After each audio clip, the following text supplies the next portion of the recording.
പ്രായപൂർത്തിയാകാത്ത പെൺകുട്ടിയെ പീഡിപ്പിച്ച പ്രതിക്ക് കഠിന തടവും പിഴയും വിധിച്ച് അടൂർ ഫാസ്റ്റ് ട്രാക്ക് കോടതി.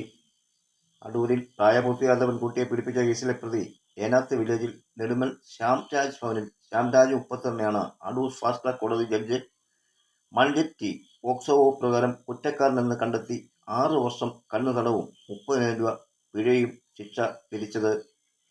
2022 ഫെബ്രുവരി മാസം 9, 12 തീയതികൾ പ്രതിയുടെ വീട്ടിൽ വെച്ച് പെൺകുട്ടിയെ ശാരീരികമായി പീഡിപ്പിച്ചതിന് ഏനാത്ത് പോലീസ് സ്റ്റേഷൻ ഇൻസ്പെക്ടർ ആയിരുന്ന ആർ മനോജ് കുമാറാണ് എഫ്ഐആർ രജിസ്റ്റർ ചെയ്തും അന്വേഷണം പൂർത്തിയാക്കി ചാർജ് ഷീറ്റ് സമർപ്പിച്ചതും.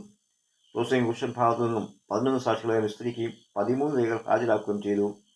പ്രോസിക്യൂഷനു വേണ്ടി special public prosecutor advocate Geetha John P ഹാജരായി.